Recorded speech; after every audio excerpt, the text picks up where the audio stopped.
दशरथ जी महाराज 4 बजे भोर में उठ के परिक्रमा करते थे अयोध्या में कि कोई प्राणी तकलीफ में तो नहीं। महाराज प्रतिदिन की भांति आज भी महाराज परिक्रमा में लगे थे और देखा क्या एक नवयुवती महाराज के राज्य में रो रही। महाराज दशरथ पहुंचते हैं, देवी आप कौन हैं और मेरे राज्य में दशरथ के जिंदा रहते हैं आपको रोने की आवश्यकता क्यों पड़ गई। आज उस देवी ने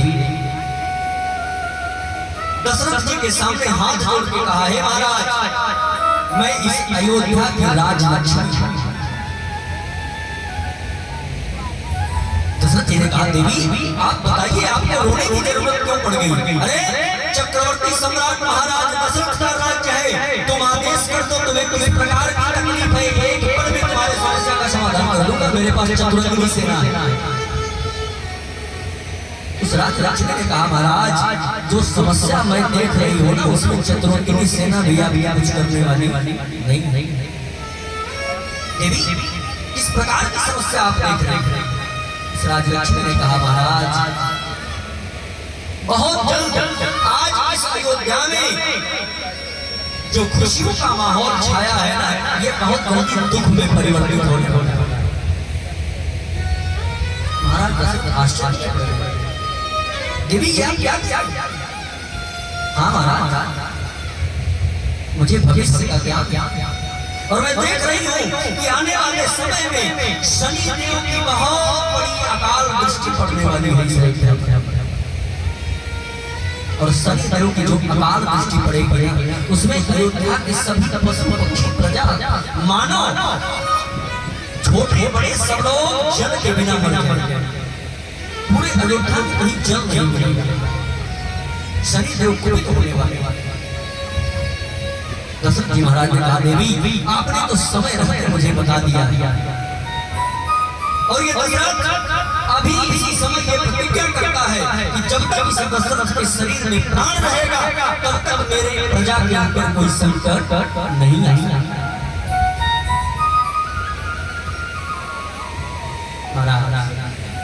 अभी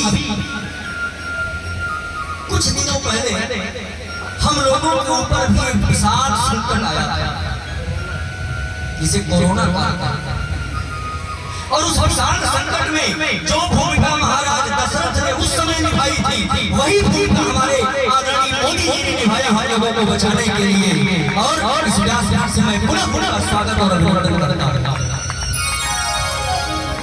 उन्होंने हम लोगों को बचाने के लिए आदरणीय प्रधानमंत्री जी और मुख्यमंत्री जी दोनों लोगों का मैं हृदय से साधुवाद करता हूं। यह प्रसंग आज दशरथ जी महाराज का और हमारे समाज में जो हमको जो राजा मिले हैं आप दोनों का चरित्र बिल्कुल सटीक बैठ रहा है मिल रहा है। और प्यारे भगवान राम ने तो यहाँ सुग्रीव से कहा कि सुग्रीव एक सन्यासी से अच्छा राजा कौन हो सकता है। प्यारे आज दशरथ जी महाराज कहते हैं कि जब तक मेरे शरीर में प्राण रहेगा तब तक मैं अपने प्रजा के ऊपर कोई संकट नहीं आएगा।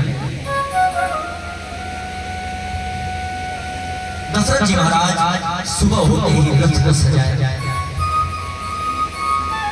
महाराज दशरथ को दशरथ क्यों कहते हैं साफ करते हुआ महाराज के जो रथ थे ना उसमें 10 घोड़े लगे।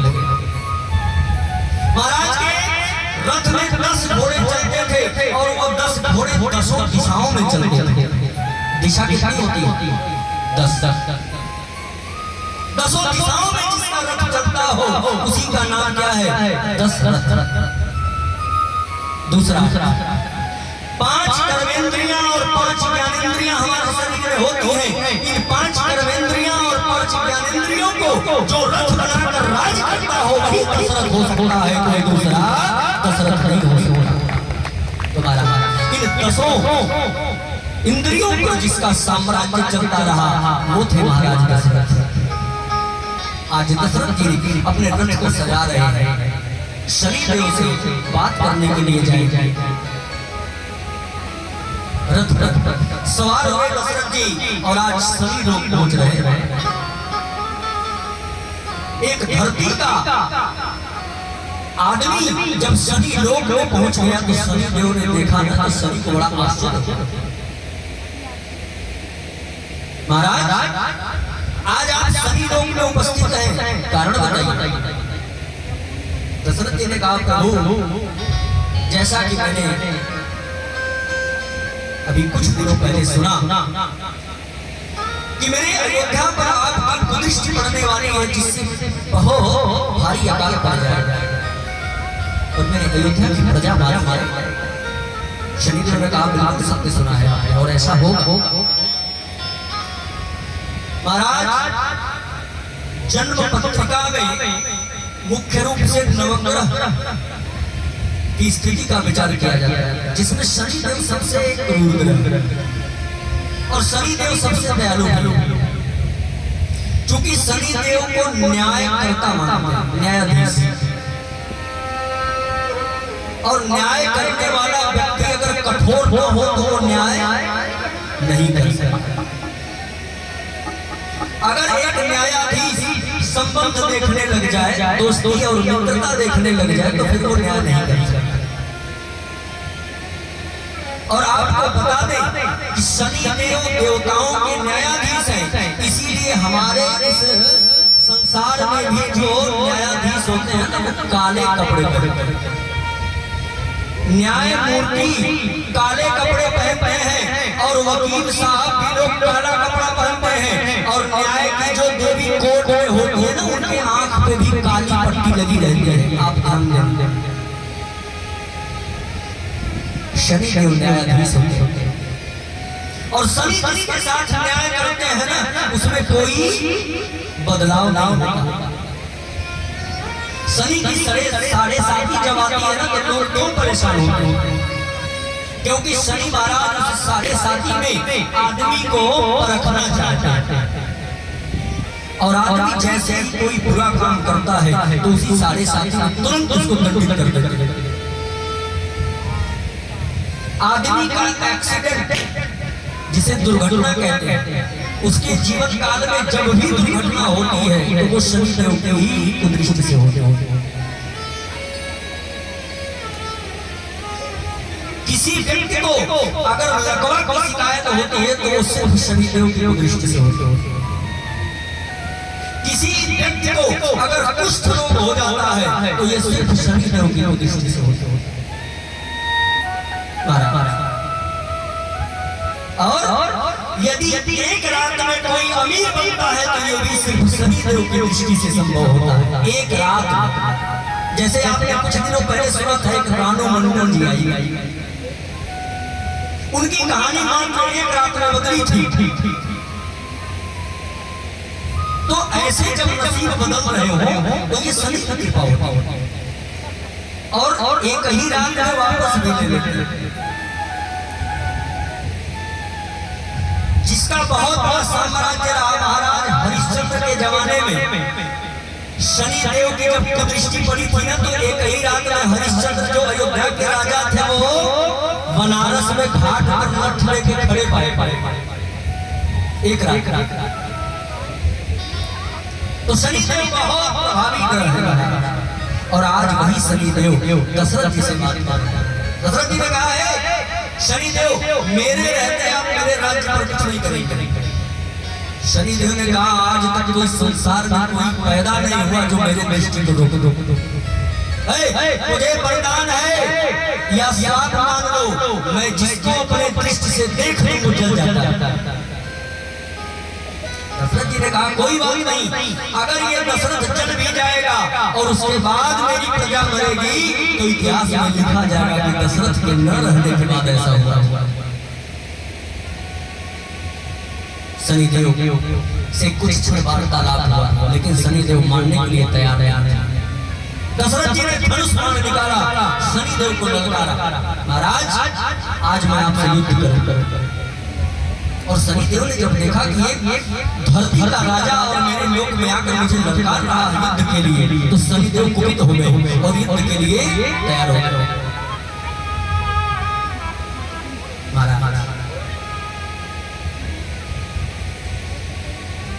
ऐसी कथा आती है कि 3 दिनों तक युद्ध चला आकाश मार्ग में। शनिदेव का और महाराज दशरथ का 3 दिन तक युद्ध होता रहा, लेकिन कोई हार नहीं मानी। शनिदेव ने देखा कि 3 दिन बीत गया और ये दशरथ हार नहीं मानता। तब शनिदेव ने अपनी प्रचंड कुदृष्टि का प्रयोग किया और महाराज दशरथ का जो रथ था ना वो जलने लगा। और आकाश मार्ग में जब वो रथ जलने लगा और जलते जलते जब नीचे आने लगा, घोड़े चाल चाल करने लगे, रथ का पहिया जलने लगा, रथ की ध्वजा गिर गई, महाराज दशरथ भी मूर्छित हो गए और आकाश मार्ग से रथ समेत नीचे गिर गए। उसी समय एक विशाल पक्षी जंगल में विचरण कर रहा था। वो पक्षी कौन था? वो पक्षी महाराज गिद्धराज जटायु जी। जटायु जी ने देखा कि कोई आकाश मार्ग से सत्पुरुष सज्जन पुरुष कोई नीचे आ रहा है। महाराज गिद्ध की जो दृष्टि होती है बहुत तीव्र होती है। 100 योजन तक गिद्ध बहुत साफ साफ देख रहे थे। जटायु जी ने देख लिया कोई सत्पुरुष आ रहा है। महाराज जटायु जी ने अपने दोनों पंख फैलाए और जो रथ से गिर रहे थे महाराज दशरथ, उनको अपने पंख पर बिठा लिया और धीरे धीरे धीरे धीरे करके धरती पर ले गया। धरती पर जब आए कुछ पश्चात महाराज दशरथ को होश देखते सामने एक विशालकाय भैया आप कौन? जटायु जी ने कहा महाराज मैं तो इसी जंगल में भटकने वाला एक साधारण सा पक्षी हूँ, मेरा नाम जटायु है। भैया तुमने मेरा प्राण बचा के बहुत बड़ा एहसान किया। महाराज मैं आपका भी परिचय जानना चाहता हूँ। दशरथ जी ने कहा भैया हम अयोध्या के राजा चक्रवर्ती सम्राट महाराज दशरथ। सारी वार्तालाप हुई, सभी घटना को बताया दशरथ जी ने कि ऐसी बात थी और मैं युद्ध करने के लिए शनिदेव के पास गया था, लेकिन उनके कुदृष्टि को मैं सह नहीं सका। गिद्धराज जटायु को विश्वकर्मा जी द्वारा एक वरदान मिला था कि तुम्हें मैं वचन देता हूँ, वरदान देता हूँ जटायु कि एक बार इस सृष्टि का कोई भी अस्त्र शस्त्र तुम्हारे ऊपर काम नहीं करेगा। एक बार वो वरदान बचा के जटायु जी थे। और आज जब समय आया जटायु जी ने सोचा कि क्यों ना इस वरदान का उपयोग परोपकार के लिए करें। महाराज अगर इस संसार में सबसे बड़ा धर्म है ना तो गोस्वामी जी ने लिखा परहित सरीस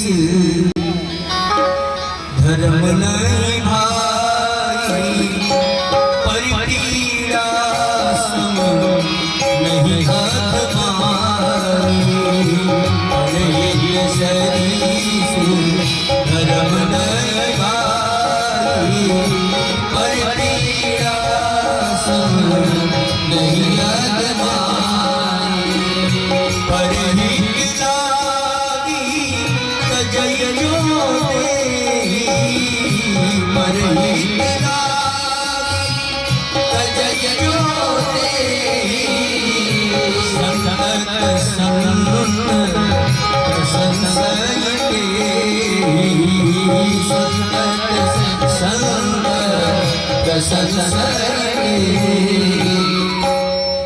जटायु जी ने सोचा कि परोपकार से बड़ा कोई धर्म नहीं है और यदि परोपकार करते समय कभी प्राण छूट भी जाए तो ऐसे व्यक्ति की और ऐसे जीव की प्रशंसा सब महात्मा जीवन करते रहते हैं। महाराज जरा विचार करिए, आज अगर इस भारत में हम और आप स्वतंत्र बैठे हैं तो उन नौजवानों की वजह से जो सीमा पर अपने प्राण की चिंता किए बिना दिन रात लड़ते रहते हैं, उस सीमा पर तब हम और आप आज निश्चित होकर यहाँ राम नाम की करते हैं। परोपकार से बड़ा कोई धर्म नहीं। जटायु जी ने विचार किया और दशरथ जी को बताया, महाराज बिल्कुल चिंता मत करिए, आप जिस शनिदेव से युद्ध करने में समर्थ हो गए हैं, आज मैं आपको वचन देता हूँ कि मुझे विश्वकर्मा के द्वारा वरदान मिला। आप मेरे पंख पर बैठिए और मैं आपको पुनः शनि के पास लेके चलता हूँ और आप युद्ध करिए। मुझे एक बार का वरदान है, शनिदेव भी मेरा कुछ बिगाड़ नहीं पाए।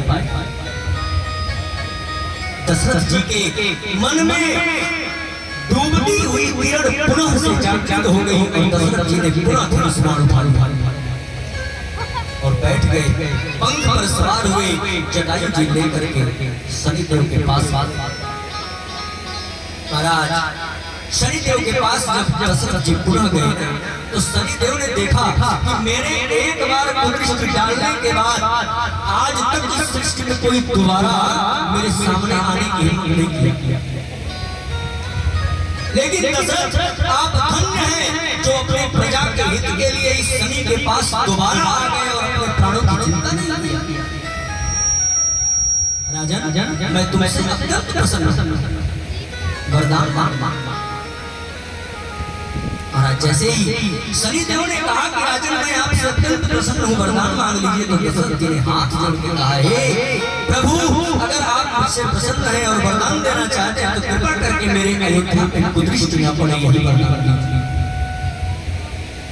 शनिदेव ने आशीर्वाद दिया, दशरथ जाओ, मैं तुझे वचन देता हूँ कि मैं अपनी कुदृष्टि वापस लेता हूँ और अयोध्या पर कोई अकाल नहीं पड़े। आज दशरथ जी महाराज प्रसन्न हो, आनंद विभोर हो। दशरथ जी महाराज जटायु जी के साथ धरती पर आए और जटायु जी को गले से लगाया, मित्र तुमने आज जो उपकार किया है मेरे ऊपर, ये सिर्फ दशरथ का ही गौरव नहीं बढ़ा बल्कि पूरे अयोध्या की जीवन रक्षा की है। जैसे दशरथ जी ने मित्र शब्द सुना ना तो महाराज पक्षी थे और वो भी नीच योनि के पक्षी गिद्ध थे। पूरे जीवन काल में कोई मित्र नहीं कहा था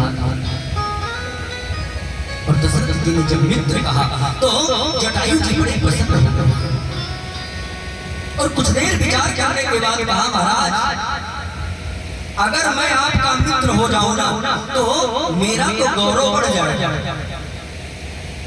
लेकिन आपका गौरव बढ़ जाएगा। अरे लोग कहेंगे कि महाराज चक्रवर्ती सम्राट दशरथ को कोई मित्र नहीं मिला तो गिद्ध को मित्र बनाया। महाराज अगर आप कभी कभी मेरे पास मिलने जंगल में आया करेंगे ना तो पशु पक्षियों में मेरा गौरव ऊंचा हो जाएगा कि अयोध्या के राजा मेरे मित्र हैं, कुछ मिलने आए। लेकिन जरा विचार करिए महाराज, अगर ये जटायु कभी अयोध्या में आपसे मिलने आ जाएगा तो लोग क्या कहेंगे, मैं कैसे परिचय दूंगा। दशरथ जी ने कहा, मित्र तुम उसकी चिंता मत करो, अगर आज तुम न होते तो ये दशरथ चिंता न होना, मैं तुम्हें मित्र बना। और जटायु तुम मुझसे आज कुछ मांग। प्यारे जटायु जी ने कहा, महाराज मैं तो एक अधम योनि का पक्षी हूँ, मुझे कोई सुख सुविधा की जरूरत नहीं है, मुझे किसी भोजन की जरूरत नहीं है, मैं तो मांसाहार में लिप्त रहता है। और मैं आपसे ऐसी कौन सी वस्तु मांगू जो मेरे काम की हो। प्यारे दशरथ जी के बार बार कहने पर जटायु जी ने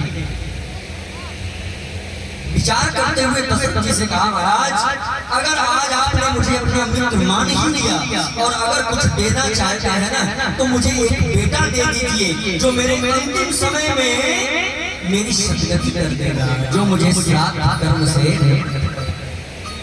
मेरी अंतिम क्रिया कर देगा। मुझे एक पुत्र रत्न दे दीजिए, क्योंकि मैं पक्षी हूँ और जंगल में न जाने किस समय मैं कहाँ मर जाऊंगा, तो मेरी अंतिम क्रिया करके मुझे मोक्ष की प्राप्ति करा देगा, एक बेटा दे देगा मुझे। प्यारे जिस समय जटायु जी ने महाराज दशरथ से ये निवेदन किया ना कि महाराज मुझे एक पुत्र रत्न दे दीजिए जो मेरा अंतिम समय में दाह संस्कार करके मेरी क्रिया आज इस दशरथ जी के जीवन काल में आज पहली बार ऐसा होने जा रहा है। क्या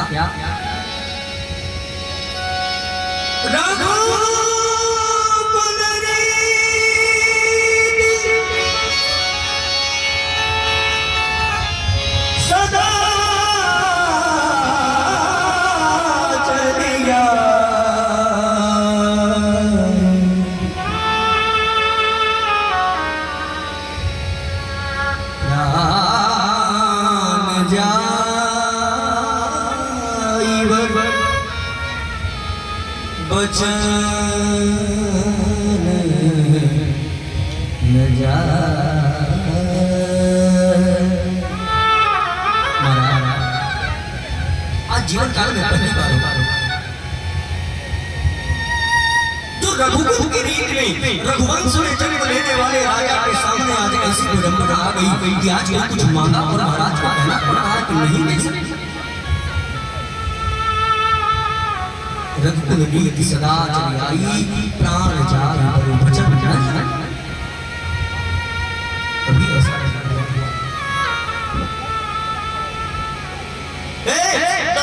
महाराज जिनको किसी धन संपदा की कमी नहीं है, चक्रवर्ती सम्राट है, आज दोनों हाथ ऊपर करके विधाता को याद करते हुए रो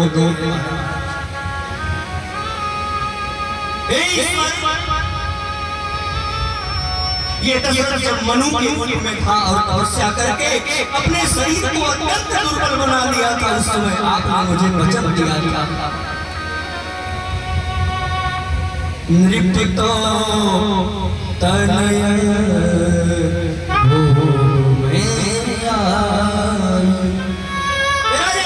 मैं बदल देना हूँ सब हमारा 3 बार वचन दिया था ईश्वर ने कि मैं तुम्हारा बेटा बनूंगा, लेकिन आज 7,000 वर्ष बीत गया, मैं तो कभी विचार नहीं किया, लेकिन आज जटायु भैया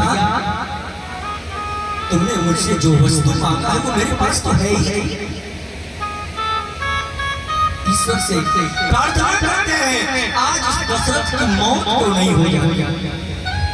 अरे जिस मित्र ने मेरे प्राण बचाए, जिस मित्र से मैंने कहा कि मित्र कुछ मांग लो और आज उसने मांग लिया, तो मेरे पास वो वस्तु है ही। मैं आज कहने जा रहा हूं कि मैं नहीं दे सकता। महाराज दशरथ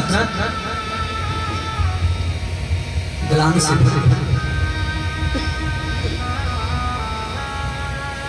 और जब दशरथ जी को ग्लानि हुई ना तो इसी प्रसंग को तुलसीदास जी ने देखा और लिखा। एक बार पति मन माही, एक बार पति मन माही, एक बार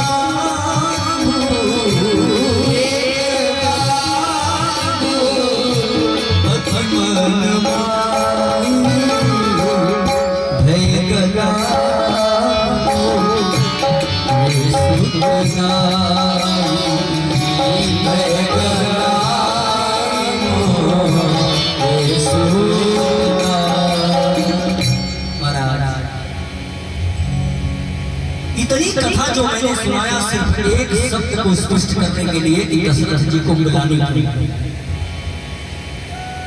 आज यही समझ जटायु जी के सामने दशरथ जी को कहना पड़ा अभी तो नहीं कह सकता, लेकिन वचन देता जब भी कालांतर में मुझे पुत्र रत्न की प्राप्ति होगी तो मेरा पहला बेटा तुम्हारा होगा। और प्यारे समय कम है, नहीं तो प्रसंग सुनाता आने वाले समय में जब दशरथ जी को रावण, जटायु जी को जब रावण युद्ध में उनके पंख को काट देता है और जटायु जी जंगल में राम राम करते हुए कराहते हैं, उसी समय जब मेरे राम उनके सामने पहुंचते हैं और राम के गोद में जटायु जी का प्राण छूटता है और राम जी ने अपने हाथों से उनका क्रियाक्रम किया। और जरा विचार करिए, जिस राम को दशरथ जी ने जन्म दिया, मरते समय वो राम उनके पास नहीं। क्यों? क्योंकि दशरथ जी ने वचन दिया था कि मैं पहला बेटा तुझे दे दूंगा। जटायु जी ने कहा महाराज जब भी बेटा होगा ना तो आप अपने पास रखना, क्योंकि मैं जंगल में हिंसक पशुओं से बचा उस बच्चे को। मेरी धरोहर समझ के वो बेटा अपने पास रखना, समय आने पर जब मेरी अंतिम समय आ जाएगी तो वो बेटा मेरा अंतिम संस्कार कर देगा। बस मैं इतना ही चाहता। और मेरे राम जी जटायु जी को अपनी गोद में लेकर के उनका प्राण छूटता है भगवान की गोद में, और अंतिम क्रिया करके भगवान ने अपना पद दिया है, निज पद दी अपने लोग को जटायु जी को भेजा। लेकिन अभी तो पुत्र है नहीं महाराज के पास। और जैसे ही जटायु जी के साथ ये घटना घटी तो आज महाराज दशरथ अयोध्या नहीं जा रहे। आज दशरथ जी कहाँ जा रहे हैं? गुरु गृह गए तुरंत माही पारा, चरण लागी करी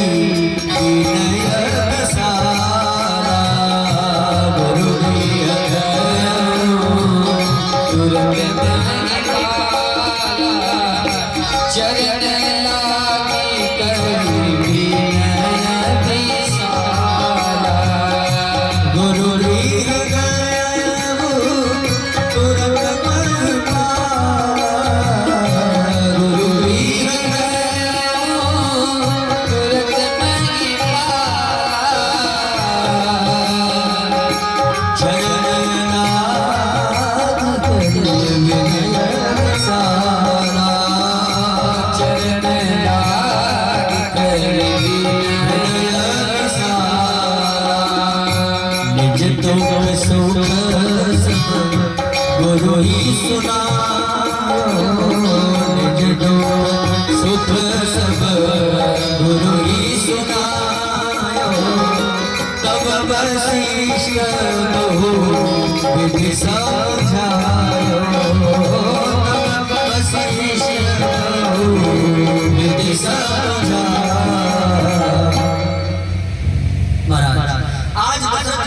अयोध्या न जाके सीधा गुरु वशिष्ठ के यहाँ गए और चरणों में प्रणाम किया और निवेदन किया, महाराज आपके आशीर्वाद से दशरथ को कोई कमी नहीं, सुख संपदा की कोई कमी नहीं है महाराज, लेकिन आज मेरे पास एक दुख है महाराज। ऐसा शास्त्र कहता है कि जो गुरु अपने शिष्य के शोक को हर नहीं लेता वो गुरु नरक में जाता है। जैसे किसी विद्या के आप गुरु हो और आपका शिष्य उस विद्या में किसी से या कहीं किसी स्थान पे जाने से डर रहा हो, और यदि आप उसके सामने हो और आपके सामने भी वो डर रहा हो तो आपको उसके डर को हटाना चाहिए।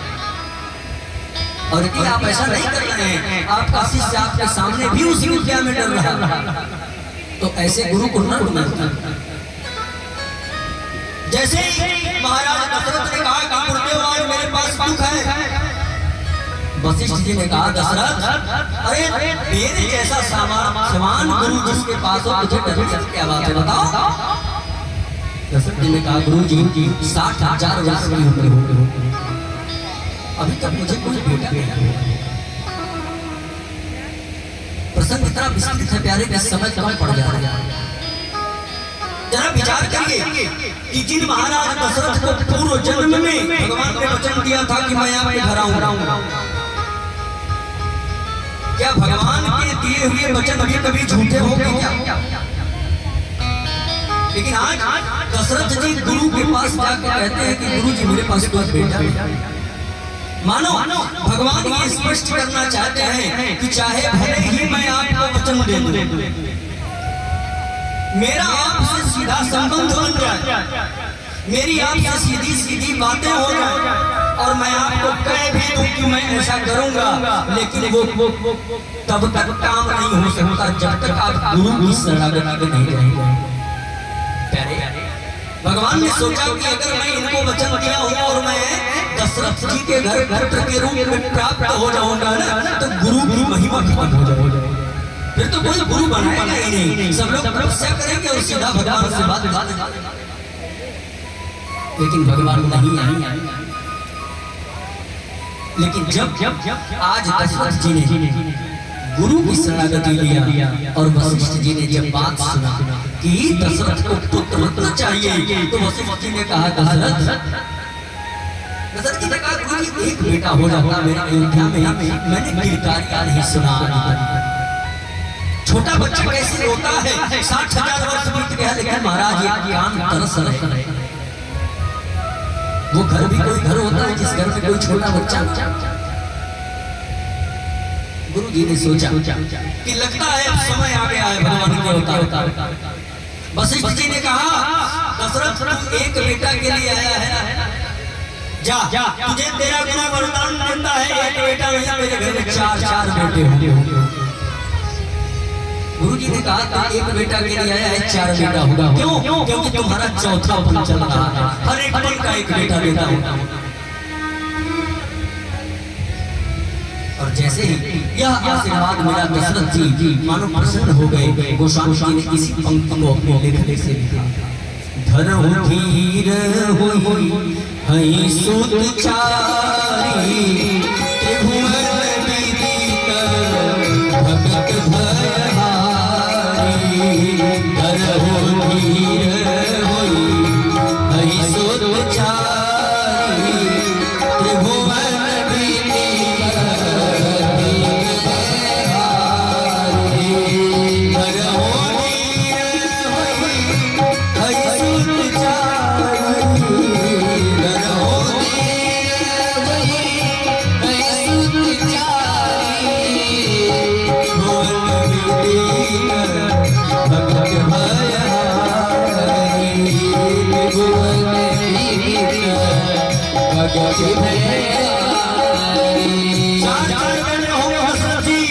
दशरथ जी ने कहा करना क्या होगा? गुरु जी ने कहा पुत्र कराना पड़ेगा।